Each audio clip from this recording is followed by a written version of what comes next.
Life can change in an instant. For many wheelchair users, the struggle to push forward is a daily challenge. After years of development and countless prototypes, we created Rib Grips, the revolutionary wheelchair hand rim covers with built-in ribs for ultimate grip and comfort. No more slick surfaces, no more heat burns, just pure, reliable grip. Rib Grips, empowering you to push forward with ease. Rib Grips, get a grip on your freedom. Discover the difference. Visit ribgrips.com and use promo code GRIP today. You just found the perfect product that helps with staying cool during hot summer runs. No more gross warm water. Stay cool with this product from Gear Handle. This hydration tube cover helps keep your water cool and easily accessible. Stay hydrated during those long summer runs or even delay from freezing in the winter. Plus, they're compatible with various brands of water bladders and come in various colors. Visit gearhandle.com and use promo code H2O today.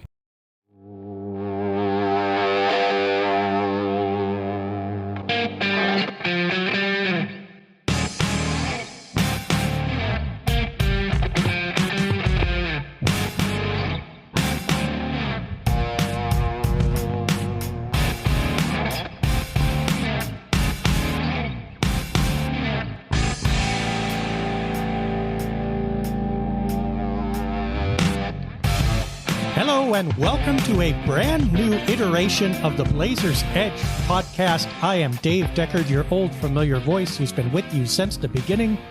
And this version is going to be a little different for those podcast veterans who have been with us for years and years. No co-host, just you and me, because at this point I have been here long enough to be your daddy in the Trailblazer sense. Thus, Trail Daddy, the new Blazers Edge podcast, you and me talking Trailblazers every week. And admittedly, this is an odd time to start a podcast. This was supposed to start a few weeks ago. However, I had some medical issues that prevented me from doing that. So now is as good a time as any. We will head with you through the end of the season and the summer. And we want to start episode 1 with an admission that this has kind of been a frustratingly lost season for the Blazers. Now, I'm not talking about the 19 wins. That was kind of expected, maybe not quite that bad, but we knew the Trailblazers weren't going to make it to the upper levels of the NBA playoff bracket this year. That surprises nobody. The fact that they lost a few more than we thought probably shouldn't disturb you too much either. It simply helps the lottery pick prospects. But the Blazers started the season with a lot of questions to answer, somewhat in confusion. And we thought with a solid year under their belts, we would start to have some answers to those questions. And today, we want to look at 5 of the questions which they really wanted to answer and ended up not. The frustrating thing about being most of the way through this season, 80, almost 90% now, is how little we know about this team compared to when we started in the fall. There are only a couple things that we have down solid. Probably they need some offensive help. We know that. Jeremy Grant is a really solid player. We know that. They have a couple of really young players who have some defensive potential, who might be able to contribute in the future. But that's to be expected on a team that's made up like this. If they didn't have any, we'd suspect something was wrong with them. But their major questions remain unanswered. So let's take some time to explore some of those and take a look at the direction they might be going, or whether we can even figure that out. Now, question number 5 on our list. Is Anthony Simons really a star? Going into the season, we knew Ant was going to get a lot more responsibility and was going to get plenty of minutes to prove himself. He has gotten 34.4 minutes this season, which is about average for a starter. He's gotten more field goal attempts, 18.2, than at any time in his career. And he's scoring 22.6 points per game, which conveniently enough is right in the odd zone for an NBA first-level player. Now, normally 20 points a game historically is a marker that you are something. but there is such inflation now in overall scoring and in individual scoring that really 20 points a game, it's kind of, I won't say expected, but if you're a really good NBA player, you should be able to average 20. Simons is a bit above that at 22.6. He also has 5.5 assists per game, which is a career high and a remarkable number. So we like that. And in both of those senses, you say, yes, this is an exciting young player that the Blazers can continue to develop. But his overall field goal percentage, 43.0, is nothing really to write home about. He's at 38.5% from the arc. Now, the asterisk with those is he's getting a lot of defensive attention. Whenever Anthony Simons takes the floor, first of all, opponents are going to guard guards before anyone else because that's the modern NBA. And they literally have a target painted on Ant. They know that he's the one to shut down if you want to stop Portland's offense. So he has been dealing with more defensive pressure this year than he ever has. That may explain some of the shooting percentages being down. However, the eye test and the results just kind of tell you, look, there's something to him. He's a firecracker. He can go off. But day in, day out, do you want this guy to be the number one option on your team? Is he good enough to carry you from either the shooting guard or the point guard position? And by the way, which is he? Because he's been better, at least to my view, with the ball in his hands this year. He's more comfortable scoring that way, and that's where he flourishes.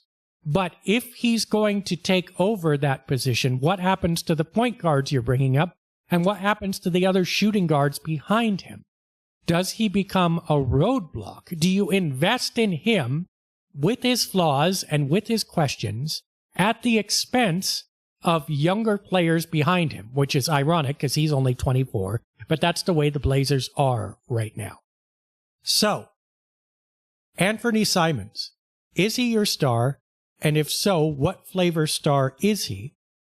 I don't believe the Blazers have answered that question yet. Neither has he. I think he's clearly the best guard on the team right now. He's clearly necessary if the team wants to win right now. But does that mean that he's the player you're going to grow into the future with? Considering the positional ambiguity, considering the relative lack of defense, considering the middling shooting percentages, we just don't know. And this is one of the questions we wanted an answer to this season, didn't get it. Here's number 4, and it's the one that everybody is asking. Well, actually, I think few people are asking. Most people have answered it for themselves, at least if the Blazers Edge mailbag and other comment feedbacks are any indication. Can Chauncey Billups coach? Now, I think that there is more wiggle room in this question than most people do.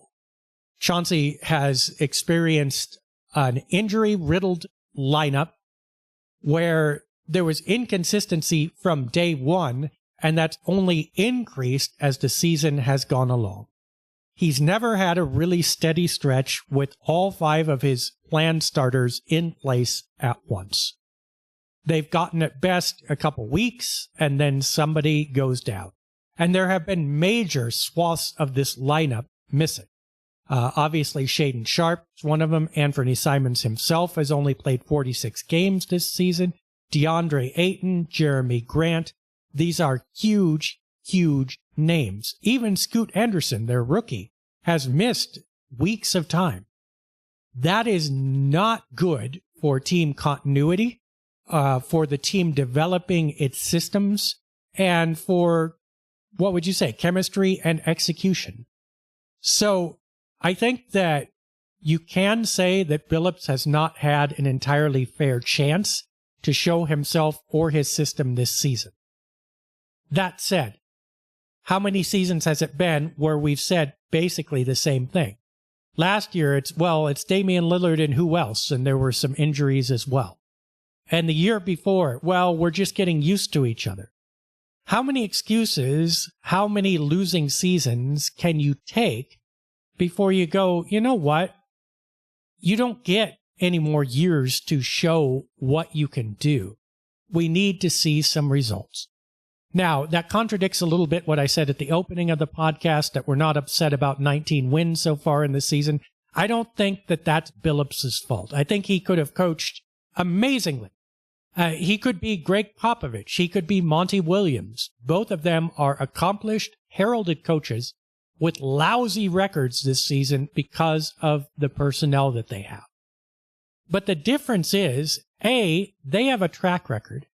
And at least in Popovich's case, you can see some defined results down narrow channel that support the Spurs growing. I'm watching the Blazers, and I'm struggling to see any of those. They came into the season with Jeremy Grant. As we said, we know he's a good player. We really, really know it now. But that's not a change or a growth curve. Just about any area where you could forecast them growing, be it a defense, be it growth of stars, whatever you want to measure by, it basically hasn't happened. It's basically as much of a murky muddle as it was when we started. That's the whole premise of this podcast. And you know what? At a certain point, that does come to rest on the coach. It's not that Billups could have avoided everything, but you have to provide something. And it's just not there. And maybe, just maybe, it's not a matter of whether Chauncey Billups is a good or a bad coach, but rather that we didn't know that coming in when he had zero coaching experience and was hired on a long-term contract. And now 3 years later, we still don't know that. And that in itself becomes an indictment. And you know what? It may be that with more experience, with a healthier lineup or whatever, Billups turns out to be great and his systems are wonderful. But I'm not sure that the Blazers can afford to spend more time figuring that out, because we just do not know right now. And after 3 years, we should know more about this. Now, here comes another one, plagued by injuries that was really supposed to be a growth curve. And that was Shaedon Sharpe. Now, Sharpe was among the most mercurial Blazers last year, but fans fell in love with his absolute upside. He's terribly exciting. He has athleticism to burn. And if there's going to be a real breakout star on this roster, Sharpe is a likely candidate. However, he's only played 32 games this year. And he's averaging 33 minutes per game, which is more than enough to figure out what's going on. But with that small a sample size, those minutes almost don't matter. They're further complicated by the disruption at the point guard position. Scoot Henderson has not been really steady. Anthony Simons, does he fill in? And if he does fill in, is he good at playing with or setting up Sharpe? We don't know. Other point guards, I mean, who are you talking about? At this point, it's Ashton Hagens. Really? Rip City Remix retread. Now, he may have some upside too. But if you at the beginning of the season said, you know, we're going to depend on Ashton Hagens to set up Shaedon Sharpe, that's a non-starter. You'd go, oh my gosh, that's a terrible idea, and we're not going to find out anything. And that's pretty much what has happened. Now, we do know that Sharpe has been more aggressive. We know that he's scoring more, that he's averaging more rebounds, that he's playing better defense. And all of those are to the good. But as with Simons, his shooting percentages have plummeted. Last year, he shot 47.2% from the field. This year, it's 40.6%. Last year, he was 36.0% from the three-point arc. This year, it's 33.3%. Neither of those numbers are very promising. And Sharpe's absolute upside had to do not just with his explosiveness in scoring, but his undeniability, his efficiency, if you will. And that efficiency has completely gone this season, even when he was healthy. And naturally, as you know, he's gotten injured. He's played very few games. He will miss almost 50 by the time the season is over. And that is a lost season for him. And that's a problem for the Blazers. It's not just his youth, but also, like Simons, he has positional ambiguity. Is he a shooting guard? Probably that's his most natural position. Can he play small forward at need? The Blazers might need him to. We don't know anything about either right now, or much more than we did at the beginning of the season. Can he be a starter is a huge question, and a lot of that is going to depend on his defense, and he just hasn't gotten enough reps to show it. And it's not that he doesn't have time. Again, the guy's 20 years old, all right? He's got a lot of seasons left. However, his developmental curve is so steep that every minute mattered this season, and he hasn't gotten to play most of them. And that question mark hurts almost more than any other, at least for me personally. I wanted to see what Shaedon can do. We haven't gotten any idea. It's going to be a Control-Alt-Delete when he comes in next season. And basically what you're hoping for is that he doesn't get hurt again. And that's a very low bar to start a third season with for a player that you hope had so much potential. Ambiguity, or question number 2. DeAndre Ayton. And this one puzzles me more than anything. Now, Ayton has come on lately when everybody else got injured. Finally, we got to see him play. And he was really good on offense, good kind of mid-range, in the key scorer. Not going to be your classic post-up close to the basket center, but he's got good touch, and he definitely cannot be guarded one-on-one comfortably by most NBA centers if you get him the ball. He's shooting 58% from the field, which is just fine. It's a little below his career average, but not bad for switching to a new team and playing a bit less frequently. He's not got a three-point shot to worry about, but I wouldn't worry about that if I was the Blazers right now. He's been a great rebounder, if nothing else, because nobody else has been there to do it, with 11.1 rebounds per game. His 15.8 points, considering the way he's been used, has been nothing to complain about. But why did it take them so long and under such drastic circumstances to incorporate him? That's the big question I have. And if I'm going to ding the coaching staff for anything this year, this is part of it. You literally traded for this guy.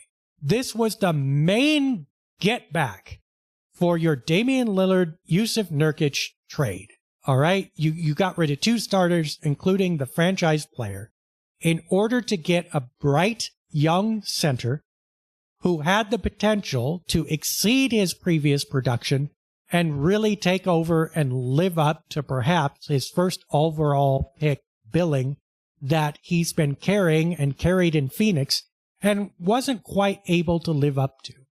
So instead of designing the offense to incorporate him, if not designing the offense around him, you let him find his own way for the first 2/3 of the season minimum. You kind of put him in no man's land and tell him, well, your job is to rebound and create your own opportunities, but we're not really going to feed you. And only when every other option is gone do you go, well, DeAndre, I guess it's you now. And he stepped up. I don't understand this. You either sink or swim with this guy, and instead you put him in a position to be not much better than he was to begin with. And that in a season where everything else was crumbling, where all the guards were injured, where you even lost plenty of veteran forward minutes, but DeAndre, at 47 games at least, has been one of your more consistent players. He'll probably end up north of 50, which not much of your lineup is going to do. And you don't use him. You don't plan around him. You don't take advantage of that potential upside. And mind you, he's not 20. He is 25, 26. He is in his 6th NBA season, starting into his prime. And I do not understand why the Blazers left him as a question mark unless they have already made the decision that he is not a key player for their future. And that one I don't understand either, given the amount of data, because you know what? Center is still the rarest position in the league, and he is still one of a handful of centers that you can predict might make an outsized difference. I think the line between him and the NBA elite, Joel Embiid, Nikola Jokic, he is not there, all right? But in that next tier, I think Ayton could get there, at minimum offensively. And your lack of featuring him absolutely has left that in the dark and hamstrung his production this season.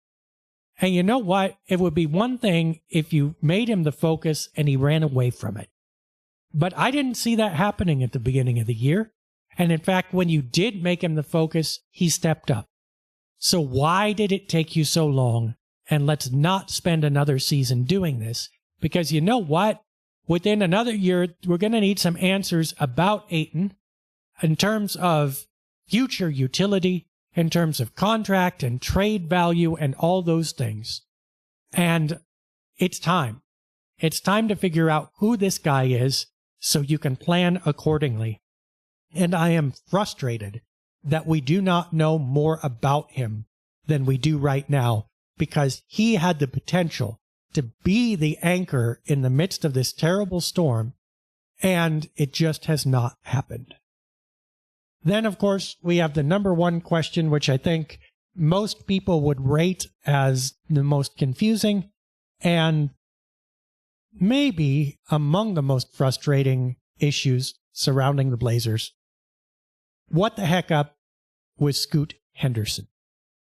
Now, when he was drafted number 3 in the NBA draft, I'm not sure you expected at his age and with his experience that you'd get an automatic superstar.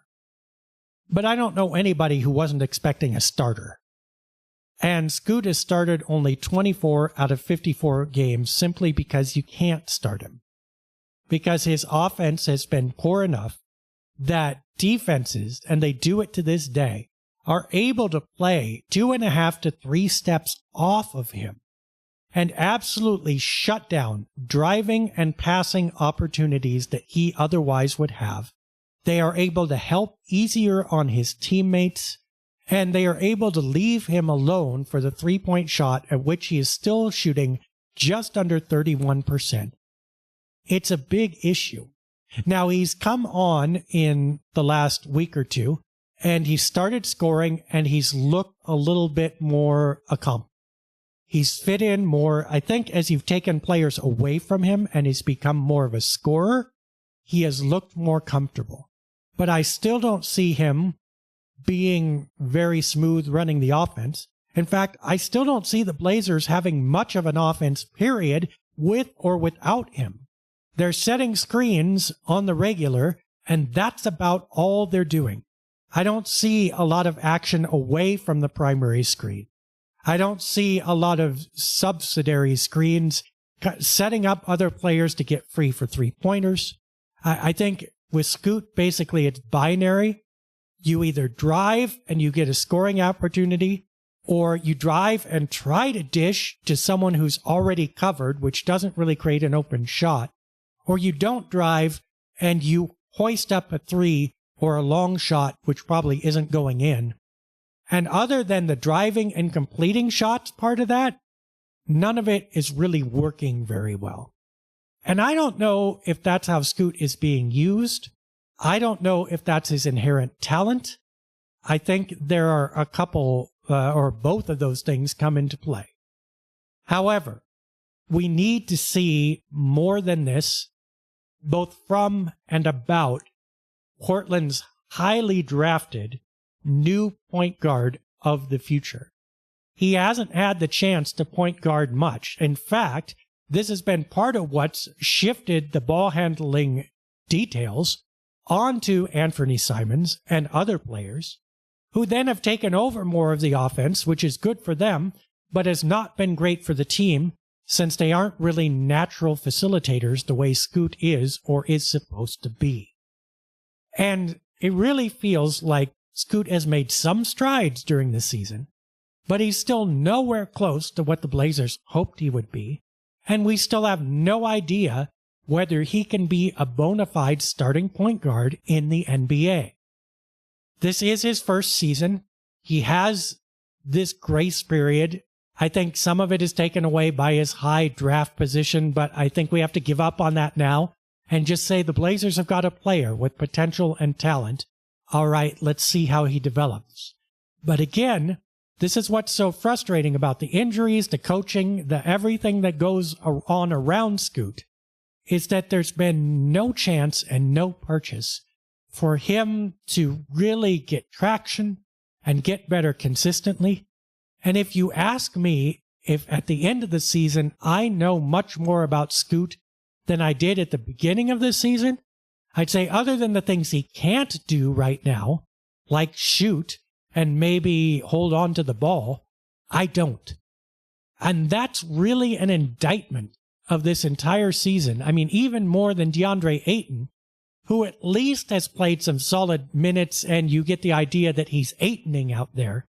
I don't even know what Scoot Hendersoning is.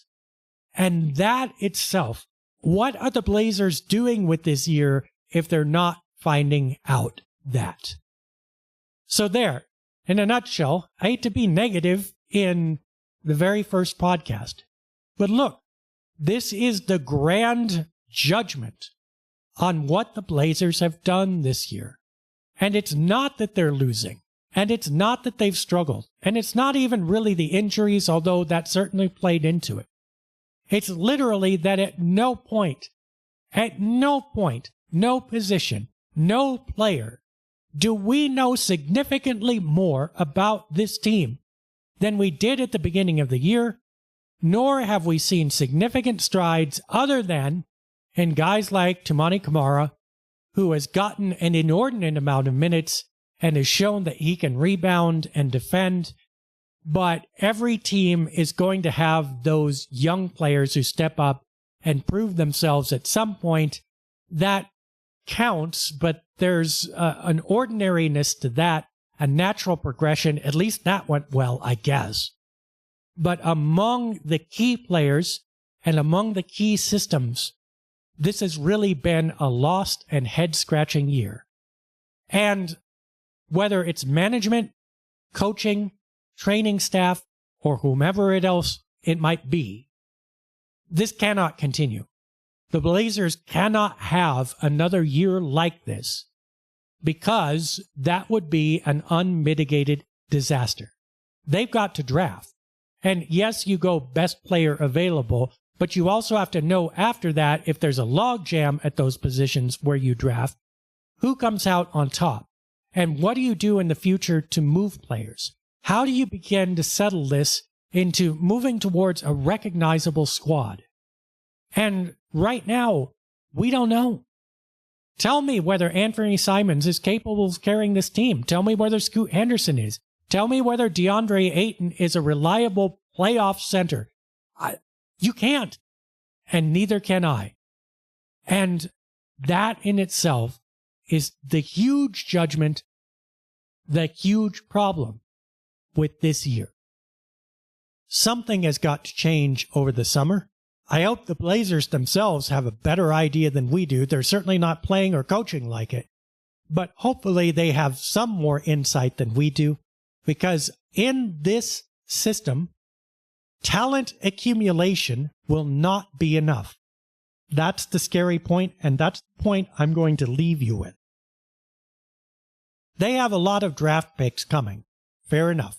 Whether it's a weak draft this year remains to be seen, but they have multiple draft picks this year. They have even more in years to come. That's like having the potential to get some good ingredients at the store. If you can't cook, if you don't have a functioning kitchen, you're still not going to be able to make dinner. And that's what they've shown this year. They're not functioning. At this point, they're not even really functioning as an NBA franchise. But even when they were healthier, they were not functioning coherently on either end of the court. Nor were you coaxing great performances out of the team or out of really any individual inside it, except, again, Old Faithful Jeremy Grant, who's going to do what Jeremy Grant does no matter what. That is inexcusable, and that needs to change. So as we go forward, hopefully into more positivity into the off-season, let us see if we get more coherence. Let's see if they make any moves that indicate that they've decided that they know who they are and which direction they're going forward. And most of all, let's see if they don't set themselves up next fall to have a more definitive season and a more definitive idea of who the heck they are. Because this absolutely smacks of the worst of the losing franchises, and I got to see some of them up close. The Minnesota Timberwolves in those years when they were lost. The Sacramento Kings when they were wandering. The Los Angeles Clippers long ago. They added players. They tried for solutions. It all ended up in this kind of nameless, messy mush that didn't produce anything because there was no coherent system to support it. Scarily enough, the Trailblazers are exactly in that position right now, and it's not a good one. Let's see if they set themselves up over the summer to get more defined and to get more traction going forward. If not, oh boy, are we going to have things to talk about next season. We will be back soon with Trail Daddy, Episode 2. Until then, thanks for listening, and I hope that your Trailblazers week is enjoyable. Next time, I promise we'll have a more positive topic, probably talking about the things that went well this season. And even though that's a shorter list, it's still important and there are still good things to watch. So have fun watching the end of the season as it unwinds. And as always, go Blazers! It's just a matter of where you want them to go at this point.